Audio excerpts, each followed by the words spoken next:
Hello friends, स्वागत है आप लोग का एनसीईआरटी जोन में। इकॉनमी में जैसे आपको पता है कि हमारा काफ़ी फास्ट चला रहे हैं हमारा सीरीज, जिसमें बायोलॉजी का पूरा बॉटनी हो गया है, सिर्फ जूलॉजी बचा हुआ है। 3-4 दिन में वो कंप्लीट हम कर देंगे, यानी 10 नवंबर लास्ट डेडलाइन है, आप लिख लो। उसके अलावा इकॉनमी भी हम ट्राई करें जल्दी से जल्दी करने का। आज जो हमारा चैप्टर है उसमें उस चैप्टर में क्या डिस्कस करने वाले हैं हम, एम्प्लॉयमेंट। ध्यान देना, मैं एक चीज़ बताना चाहता हूँ कि एम्प्लॉयमेंट में जब एम्प्लॉयमेंट वाला चैप्टर होता है ना, उसके बाद बहुत सारे स्कीम दिए हुए हैं, लेकिन इतने पुराने पुराने स्कीम है ना, जैसे उसका नाम अब बदल के कुछ और हो गया है। तो मैं उसका नाम जो अभी करेंटली उस पुराने, देखो बहुत सारे स्कीम आपको पता है, जैसे Deendayal livelihood rural livelihood scheme, तो उसका नाम पहले कुछ और था, ग्राम स्वराज योजना ऐसे था। तो जो पुराना नाम है हम उससे हम क्या लेना देना।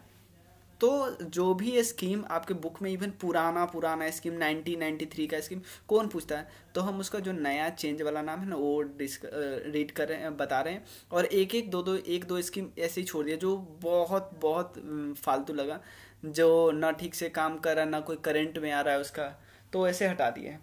तो आज हम क्या क्या डिस्कस करेंगे, एम्प्लॉयमेंट वाला पूरा डिस्कस कर, अनएम्प्लॉयमेंट वाला पूरा, कि क्या क्या अनएम्प्लॉयमेंट है, टाइप्स, और कुछ स्कीम। ध्यान देना, आपके बुक में 217 पेज में ब्लॉक दिया है जिसमें 18 स्कीम है।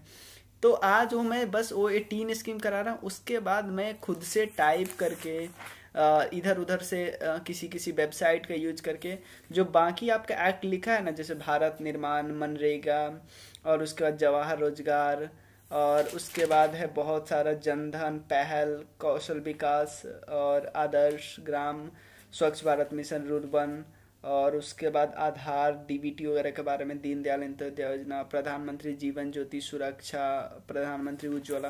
तो ये सारे स्कीम एक वीडियो में कराऊंगा। उसके बाद हमारा ट्रेड एंड कॉमर्स रहेगा, न्यू इकोनॉमिक पॉलिसी, वो हम एक वीडियो में कर लेंगे। Trade and commerce and new economic policy एक वीडियो में। और एक लंबा वीडियो आएगा जिसमें पूरी इंडियन फाइनेंशियल सिस्टम डिस्कस करेंगे, जो मनी मार्केट, कैपिटल मार्केट, अच्छे से आपको समझाऊँ, बहुत अच्छे से आपको एक एक टर्म्स क्लियर करवाऊंगा। उसके बाद फिजिकल सिस्टम हमें डिस्कस करना है।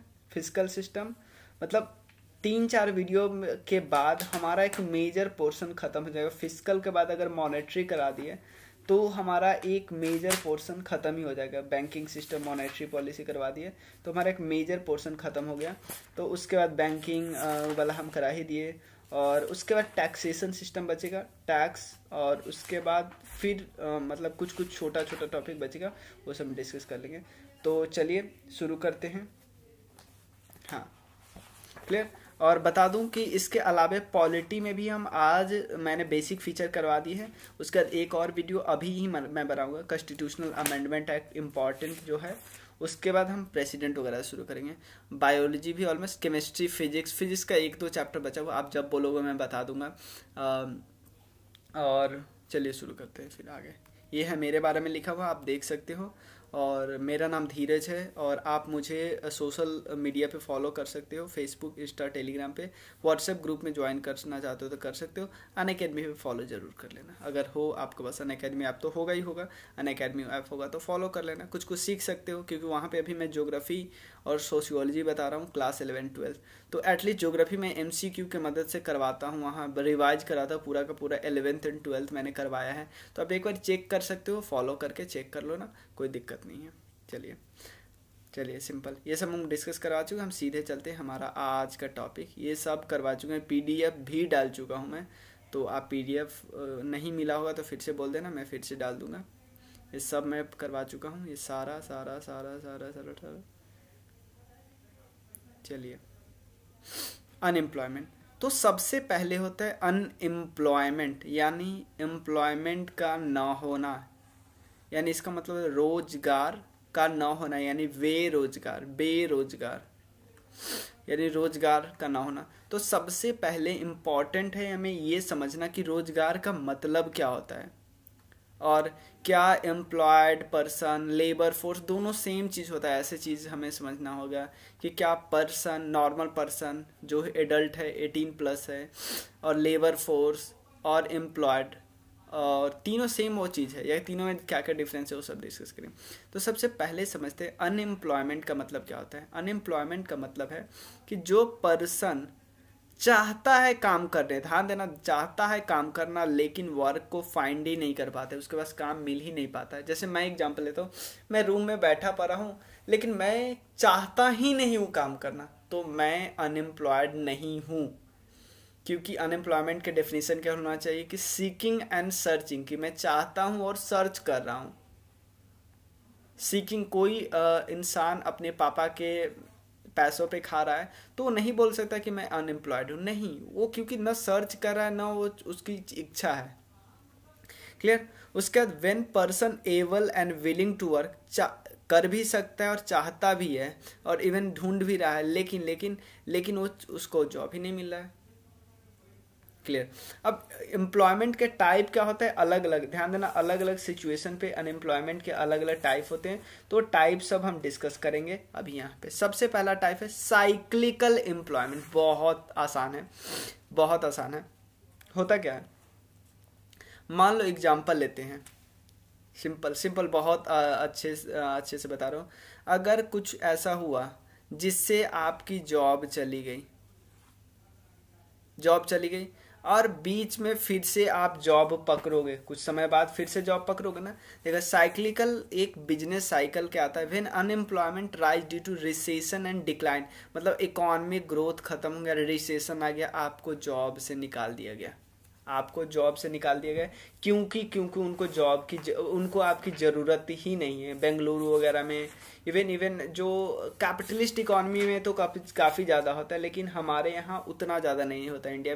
इंडिया में उतना ज़्यादा नहीं होता है। कैपिटलिस्ट इकोनॉमी में ज़्यादा होता है, ये पता है। मेनली ज़्यादा वहाँ पे होता है ना, जहाँ पे कैपिटलिस्ट है कि आपकी कभी कभी सीधा रिसेशन आ जाती है या इकोनॉमिक ग्रोथ बिल्कुल डिक्लाइन हो जाता है, तो कंपनी निकाल देती है कुछ लोगों को। जो ऐसे लोग हैं जो काम नहीं कर सकते उतना, उसको हटा देती है। नेक्स्ट है फ्रिक्शनल। बहुत और ये फ्रिक्शनल को आप ऐसा नहीं बोल सकते कि ये बहुत ख़राब चीज़ है, नहीं।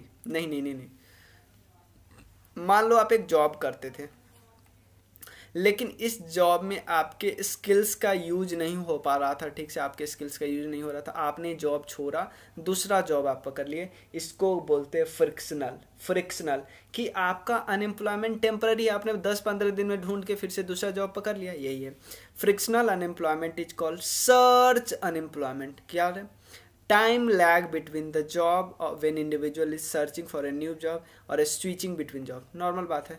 हाँ, नेक्स्ट है और कुछ है सीजनल एम्प्लॉयमेंट। ये तो सबको पता है, एग्रीकल्चरल लेबरर होते हैं, सोइंग सीजन हार्वेस्टिंग सीजन में काम होता है, बाकी दिन काम नहीं होता है, तो उसको बोलते हैं सीजनल अनएम्प्लॉयमेंट। नेक्स्ट क्या है, डिस्गाइज्ड अनएम्प्लॉयमेंट। डिस्गाइज्ड अनएम्प्लॉयमेंट का मतलब होता है when more people are employed then needed. Obviously एक खेत का टुकड़ा है, इसमें आप काम करें, आपके पापा काम करें, आपके चाचा काम करें, 3, तो आपकी प्रोडक्टिविटी खेत की है मान लो 100 kg। आप पर्सन, उसका फादर, उसके अंकल, अगर मान लो आपका एक भाई भी आ गया शाम करने, ब्रदर भी आ गया, तो इसकी प्रोडक्शन 100 kg से 110 kg हो जाएगी। लेकिन अगर मान लो आपके भाई का दोस्त आ गया, फ्रेंड आ गया, तो इससे प्रोडक्शन उतना ज़्यादा नहीं बढ़ेगी, उतना ज़्यादा नहीं, 110 kg का 110 ही, क्योंकि खेत की लिमिट होगी ना, कैपेसिटी होगी ना प्रोडक्शन करने की। आप आदमी को इंक्रीज करते रहो, यानी फ्रेंड किसी काम का नहीं है। सेम यही है, it is a phenomena when more people are employment then needed. 3 आदमी 4 मैक्सिमम उसकी जरूरत है, आप 5-6 डाल ले हो। एग्रीकल्चर और अनऑर्गेनाइज सेक्टर में देखा जाता है, घर पे लोग हैं तो चलो खेत में काम कर लेना, लेकिन कोई उनकी ज़रूरत नहीं है। ओपन अनएम्प्लॉयमेंट का मतलब है सब कुछ है, ध्यान देना, भाई के पास स्किल भी है, भाई चाहता भी है काम करे, ये सबसे बेसिक है। मतलब जो आदमी सब कुछ है, चाहता भी है, ढूंढ भी रहा है, मिल ही नहीं रहा है, ये बहुत आसान डेफिनेशन है। एडुकेटेड अनएम्प्लॉयमेंट का मतलब है कि एडुकेटेड है लेकिन वो काम नहीं मिल रहा है। ध्यान देना, एडुकेटेड है फिर भी काम नहीं मिल रहा है। और ऐसा पता है क्यों होता है ज़्यादा, क्योंकि आप ऐसे काम करना नहीं चाहते जो आपके लेवल का कम हो। और ज़रूरी भी है भाई। आप अपने स्किल से कम लेवल का क्यों काम करोगे? इस कारण आपको जॉब नहीं मिल पाती है, क्योंकि कंपनी उस लायक ही नहीं आपके लिए जिस एरिया में आप रहते हो। क्योंकि अर्बन एरिया की बात करते हैं, अर्बन एरिया में अब जितने स्किलफुल लोग हैं उनको जॉब मिल रहा है आईटी सेक्टर में, मान लेते एग्जांपल लेते।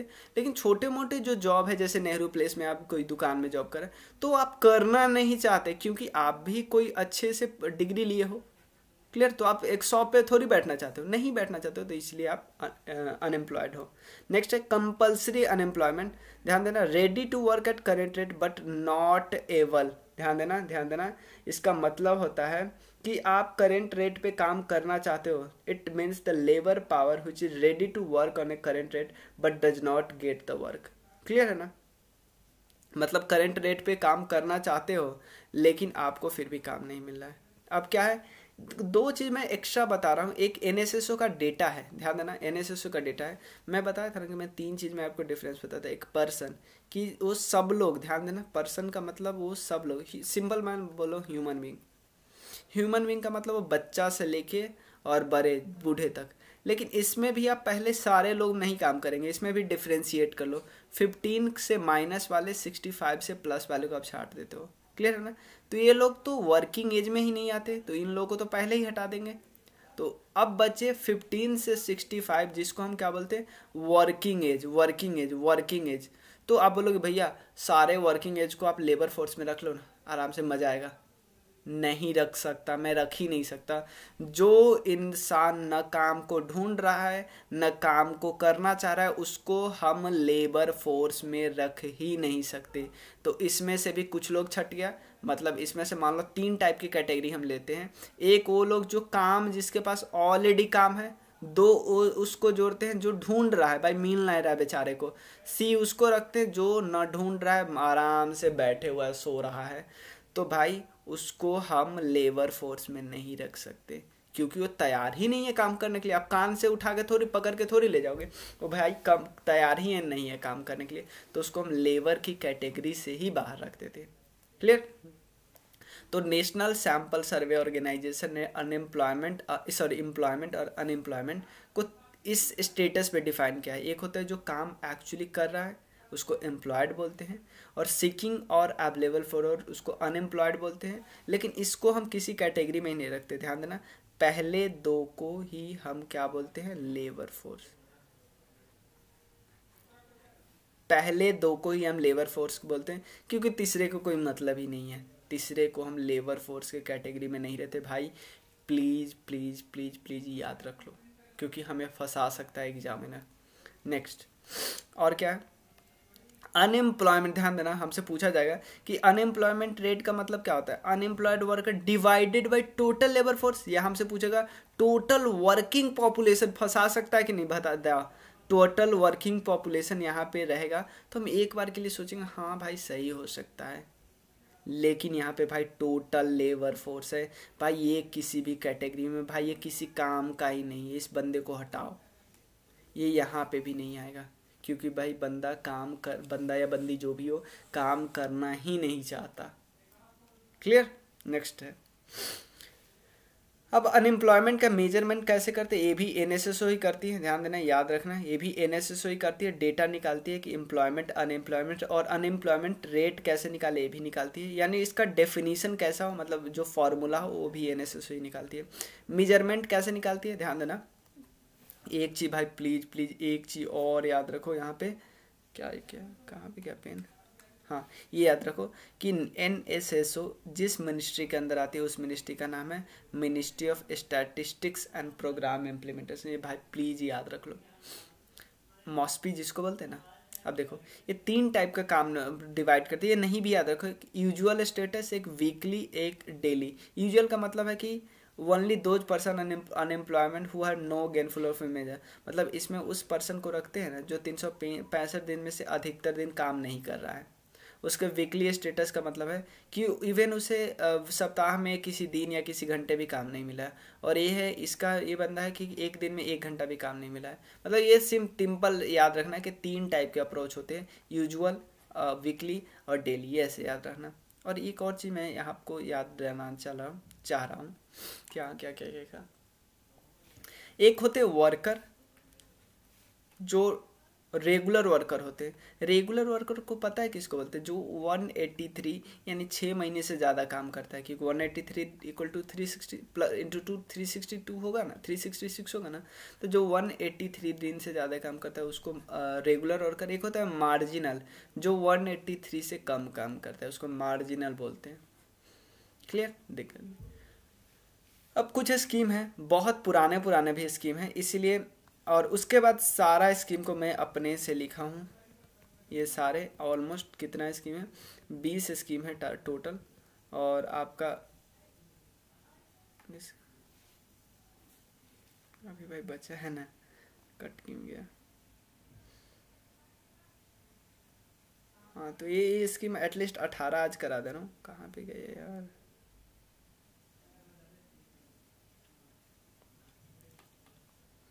हाँ, सबसे पहले महिला समृद्धि, ध्यान देना ध्यान देना, महिला समृद्धि नाम से आप याद रखने के सेटा कि महिला समृद्ध होंगी, समृद्ध होंगी।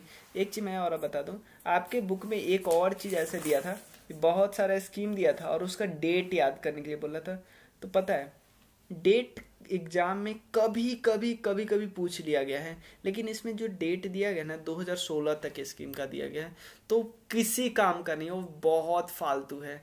अगर आपको डेट याद रखना है ना, तो थोड़ा बहुत आजकल के स्कीम, मतलब कि जो इस साल में जो 4-5 निकले होंगे, जो 6-7-10 निकले होंगे, उसका याद रखना सिर्फ। अब 2016 में किस डेट को निकला नहीं, नहीं कभी कभी पूछे हुआ है भाई।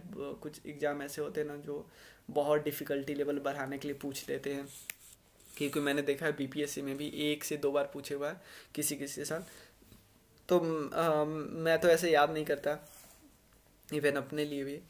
तो लेकिन मैं ट्राई करूंगा कि जो करेंट अफेयर्स वाला सीरीज बता रहा हूँ उसमें जो स्कीम आएगा ना उसको मैं बताऊंगा। और एक और चीज़ मैं बताना चाह रहा हूँ कि मैं एक मैप सीरीज बना रहा हूँ। मैप सीरीज अभी मैं तैयार कर लिया, मतलब खुद से बनाने का तैयार कर लिया। उसमें मेरा प्लान है कि बहुत सारे टॉपिक डिस्कस करें मैप के मदद से। क्या क्या हम, जैसे अभी शुरू में तो है biosphere reserve, national park, Ramsar wetlands, जो बहुत सारे साइट होते हैं यूनेस्को के द्वारा जो साइट होते हैं, और कुछ कुछ टेम्पल के बारे में, important temple, important river, even river का ही बताऊंगा। तो ऑलमोस्ट मेरा प्लान है कि 100 तो ऐसे वीडियो आएंगे ही आएंगे। और वो इतना भयानक वीडियो होगा ना, इतना भयानक, क्योंकि मैं देखो मुझे भी अब धीरे धीरे धीरे धीरे बहुत गलतियाँ की हैं मैंने, वो मुझे पता है, लेकिन धीरे धीरे थोड़ा थोड़ा एक्सपीरियंस हो गया है और मुझे पता चल गया कि क्या लोगों को चाहिए और क्या ज़रूरी है, ज़्यादा ज़रूरी है। तो मैं ट्राई करता हूँ कि वो कंप्लीट करने का, तो उसको लाऊंगा ना। तो अभी 2 मेरा सीरीज आएगा ना जो आपके एग्ज़ाम से इतना पास ले जाएगा आपको सिलेक्शन से। जैसे एक तो करंट अफेयर्स का सीरीज, इवन जो मैं करंट अफेयर्स मैं आपको कई बार बता चुका हूँ, 2 बुक से बनाता हूँ, 2 बुक से मदद से। और उसके अलावे करंट अफेयर्स में जो भी इवन जो भी न्यूज़ आता है ना भाई, जो भी न्यूज़ मैं उस, क्योंकि बुक में बहुत शॉर्ट में दिया है, तो जब तक मैं उसको गूगल पे सर्च करता हूँ उस न्यूज़ से कुछ और पॉइंट निकालता हूँ। तो इवन आपके पास एक बुक भी होगा ना, जैसे मैं करंट अफेयर्स बनाता हूँ, एक तो अरिहंत की बुक है और एक दृष्टि की बुक है, एक हिंदी एक इंग्लिश। तो आपके पास अगर बुक भी होगा ना तो आप देखोगे कुछ पॉइंट आपको बुक में मिलेंगे ही नहीं मिलेंगे।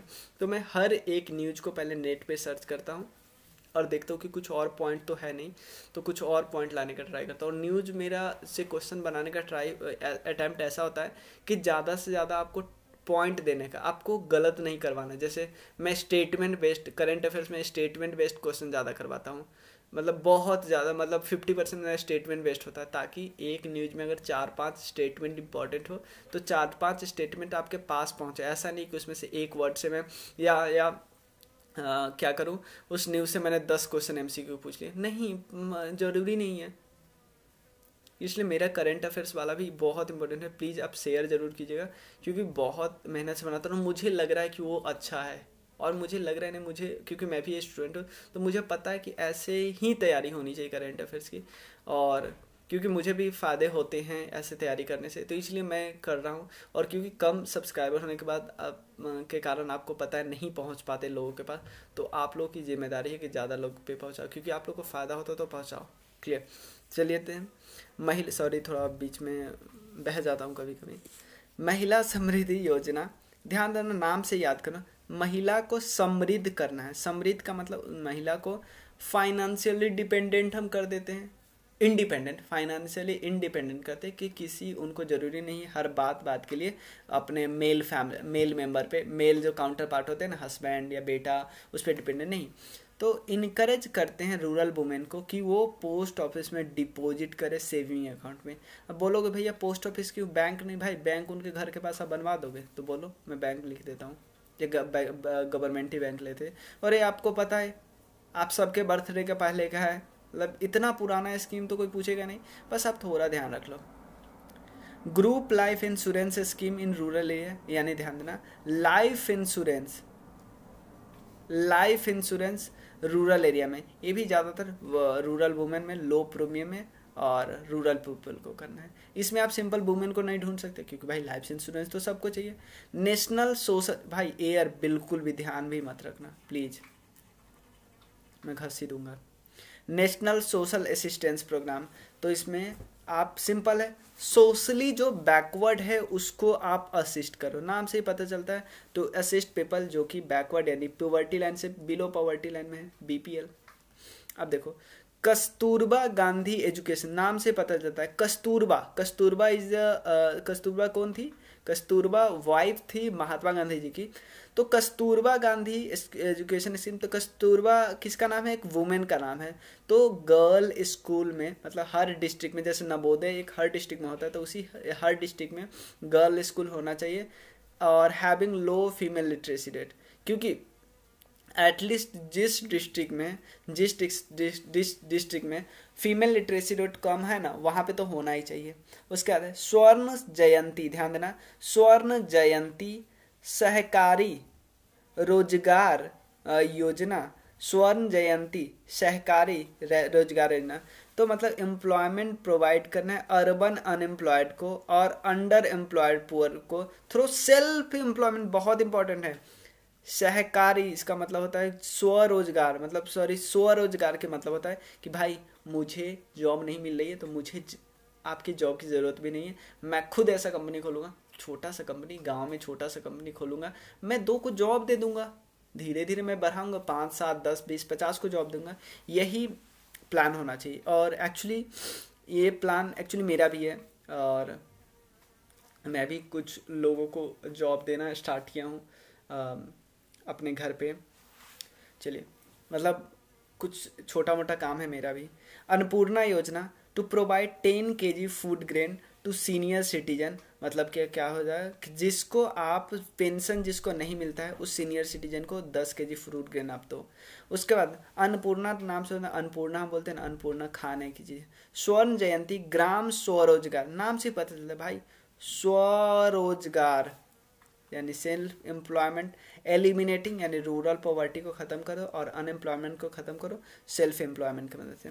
नेक्स्ट है जवाहर ग्राम समृद्धि योजना, नाम से ग्राम समृद्धि की बात करते हैं। तो demand driven community village infrastructure, मतलब विलेज में जो इंफ्रा जरूरी है, यानी विलेज में रोड जरूरी है, विलेज में ज़रूरत है कि मुझे चाहिए नल से जल, तो ये सब जरूरी है, तो ये सब होना चाहिए। जय श्री बीमा योजना, मतलब इंश्योरेंस सिक्योरिटी उस पीपल को जो बिलो पॉवर्टी लाइन पे है। अंत्योदय अन्न योजना, आपको पता है फूड सिक्योरिटी टू पुअर को दिया जाता है, ऑलमोस्ट 35 kg, आपको पता होगा। प्रधानमंत्री ग्राम सड़क योजना, मतलब कि हर एक विलेज को आप पक्का रोड से जोड़ो, क्लियर है ना। और इसमें भी कुछ पॉइंट है ये, और ये पॉइंट एक्चुअली मैं डिटेल में, इसमें से कई ऐसे न्यूज़ है ना जिसका अपडेटेड वर्जन जो है उसको मैं बता रहा हूँ। संपूर्ण ग्रामीण, ध्यान है, संपूर्ण ग्रामीण रोजगार योजना की providing employment and food security to rural poor. Swajal Dhara योजना, नाम से पता है, स्वजल मतलब साफ जल, वाटर सप्लाई होना चाहिए। देखो कितना पुराना स्कीम है 2002 का, और अभी हम इसको पूरा करने का ट्राई करें। नल से जल स्कीम नहीं है जो 2024 तक हम ट्राई करें। देखो पहले 2004 ही इसका टाइमलाइन क्या कहता डेडलाइन था, अब 2024 में हमने बोला ना 2024 तक सबके घर में पहुंच जाना चाहिए। वंदे मातरम स्कीम की major in public private partnership during pregnancy, बहुत इंपॉर्टेंट। नेक्स्ट है हाँ प्रेगनेंसी चेकअप इसमें। National food for work programme food for work programme, ये प्राइम मिनिस्टर जी ने 2004 में किया था। ये प्रोग्राम है कि इनिशियली 150 डिस्ट्रिक्ट कंट्री में और 100 डेज एम्प्लॉयमेंट दिया जाएगा। और रूरल मतलब गांव के लिए ध्यान देना, ये वर्क आपको समझ लो मनरेगा का प्रीवियस वर्जन है। जननी सुरक्षा, ध्यान देना, जननी, जननी का मतलब होता है जननी, हमेशा हम वुमेन को बोलते हैं, उनकी सुरक्षा, उनकी सुरक्षा। तो ऑब्वियसली मैटरनिटी बेनिफिट स्कीम है। ये किसका पार्ट है? National rural health mission. ध्यान देना, नेशनल रूरल हेल्थ मिशन के अंदर और कई स्कीम है जो कि मैं बताने वाला हूँ आगे। वो सारे national rural health mission, national urban health mission, तो सब मैं बताने वाला हूँ। भारत निर्माण योजना, भारत निर्माण योजना का मतलब क्या है? भारत निर्माण, भारत आप किसको बोलते हैं? भारत तो हम गाँव को बोलते हैं। आपको बोलते हैं ना भारत और इंडिया दो चीज़ है, तो भारत हम गांव एरिया याद करने के लिए भारत गांव को बोलते हैं, यानी रूरल इंफ्रास्ट्रक्चर को आपको फोकस करना है किस किस चीज़ों पे। मनरेगा तो मैं बताऊंगा ही, 100 डेज काम देना है किसको? अनस्किल्ड को, सेंट्रली स्पॉन्सर्ड स्कीम है, यही बात है। चलिए मिलते हैं फिर, थैंक यू सो मच। अब नेक्स्ट वीडियो में हम बाकी, ये तो पेज वैसे ही डाल दिया था, ये सारे स्कीम आपको करवा चुका हूँ। चलिए मिलते हैं फिर, थैंक यू सो मच। आप अगर कंट्रीब्यूट कर सकते तो करना, शेयर करना ही करना। चलिए मिलते हैं, बाय।